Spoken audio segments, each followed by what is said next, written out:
So last, we're going to take a look at some examples of conflict. Just a little bit about the conflict procedure overall. First thing will be initiating attack. Then both the attacker and defender will determine their initial strength in the combat. If any of the players are using political power, they'll determine their political support and drawing strength from support from other players. Each player will play a tech card to improve their strength in combat, and then resolution and cleanup. Let's look at an example conflict against the yellow player using their industrial complexes to attack the red player's outpost. So they've played the assault action, which is a destroy action, and specifically they'll choose the liquidate sub-action to use their complexes to attack someone's outpost. So those are the complexes, and they'll be attacking the outposts that are within range there. When you initiate an attack like this, for destroy actions, you have to spend 1 cap for each point of power that your target has. And so in this case, the targeted outpost is a 3 stack and has 3 power, so they have to spend 3 caps to attack it. They'll spend those. You can see the cost icons indicated there. Now we want to look at how these different complexes will pool together and aggregate their strength in order to attack these outposts. So first of all, the 3 outposts in that group that are attacking combine their strength and attack as one single entity. So that's 3 strength, and then they get to draw on the strength of each of their adjacent outposts that are within range. So they get to draw on that outpost, that's +1 strength, +2 for those that are in range, +1 that's in range over there, and that final complex is within range because of the gate that exists linking those 2 sectors together, so that's 1 more strength. Add all that up, and the total attacking strength of yellow's complexes is 8. Now let's switch over and look at the outposts. The defending outposts have 3 strength because there's 3 of them stacked up. The fleet that's in the sector gets to help protect and defend those outposts, and in this case the red player is in tier 2 of their martial development, so the fleet strength is 2, so the fleet adds 2 to the strength. And similar to complexes, the strength of the outpost, they get to draw strength from all of the other outposts that are within range of the one being defending in this case. So they get to draw the 1 power from that outpost, and then because it's a 3 stack, it has 2 range, and they can even draw 1 power from the outpost way over there. They don't get to draw the power from the other fleet because you only get to use the power of a defending fleet that's in the same sector as where the outposts are defending. So in total, red has 7 power. Neither player is using political support, so we skip that part of it.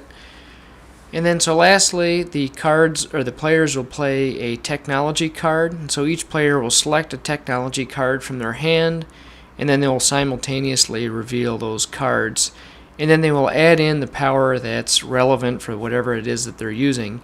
So yellow is attacking with industrial, so they take the industrial power and add it in from their card that they played and add it to their 8. So in this case it's 7, and their total strength in combat is 15. Red takes the power that they had in the conflict, which was 7, and add the 6 on their card to it, and their total strength is 13. So yellow wins the fight, red loses.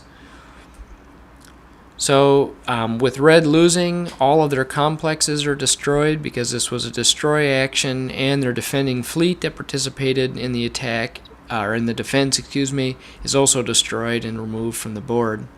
So that was one conflict example. Let's take a look at one more example using political power. Okay, in this next example, the red player has played the subvert card, which will allow them to take over an opposing player's base. And in this case, they're going to use their military power to take over blue's embassies. And so they're going to use the invade action here. And firstly, what they'll do is they'll use the action to move their fleet 2 sectors in to attack the highlighted outpost there. And so they have to pay the 1 cap per sector that the fleet moved, and in addition they have to pay 2 caps for each point of power that their target has, which in this case is 3 power for the level 3 embassy that's there, so they'll have to spend an additional 6 caps. Now, in order to determine strength for military, what ends up happening is that the fleet that's attacking can draw power from one outpost that's within range of the fleet or has range extending over to the fleet. So in this case, they're going to draw power from the level 3 outpost that has range reaching them. The fleet that's attacking itself has 2 power. They get to draw the 3 range from the outpost that is going to support them in the attack. And then the strength of this outpost is also supported by all of the other outposts that are in range and the fleets that are in its location. So they also get to add +2 power for the fleet that's there, +1 power, 1 power, and 1 power for the other outposts that are in range. So in total, red has 10 points of power that they can apply in their attack. Now let's take a look at blue and how political embassies work, because they're a little bit different. Political embassies, instead of drawing power based on adjacency, they draw power based on all of the other factions that are in the same political faction, all the other embassies that are in the same color tile, essentially. So their defending embassy has 3 power. Their their agent that's in that sector has 1 power. And then the strength of all the other purple embassies that they have is also added into their defensive strength. So they also have +2 for that embassy. And then the embassy way down there also provides its 1 power in defense. In total, blue has 7 strength in the conflict. So there aren't any other players involved in this conflict, so we'll skip the political support step. So we go on to playing technology cards. Each player selects a card, they flip them over, and then add the power. So red has 10 power, plus they add 6 because they're using martial power, and they have 16 strength. Blue has 7 power, plus 8 for the political power listed on that card, for a total strength of 15. So in this case, red wins the conflict. It's a very close conflict, 16 versus 5. But red manages to win. So now what happens in this case, the defending agent is destroyed, and now because this was a takeover action, blue's embassy is removed and red gets to place one of their embassies free of cost into that location.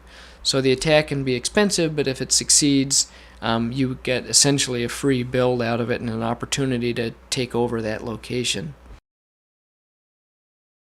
Last, we'll take a look at an example of how a round or a game turn would be scored in Hegemonic to give you a sense of the kinds of things that you want to be looking for as you build and plan out your attacks and try and figure out how you can get the most points each turn. This is going back to our 4-player example a few turns later. This is what the board might look like. Scoring in Hegemonic is based on base power, and players will compare the amount of power they have in bases in each of the different regions and score 6, 3, or 1 points for first place, second place, or having other presence on the board. Exclusive power is 2 extra points, and you get an extra point if you have power on the core board. On this board, blue has exclusive control, green is in first, purple second, and blue has 1 point for presence there. Green has 6, purple has 3 points for second place. Purple is in first, then green and orange. Orange is in first with just 2 base power, and purple has just 1 power, and they're in second. You can see the power there for orange in first, blue in second, and green has presence.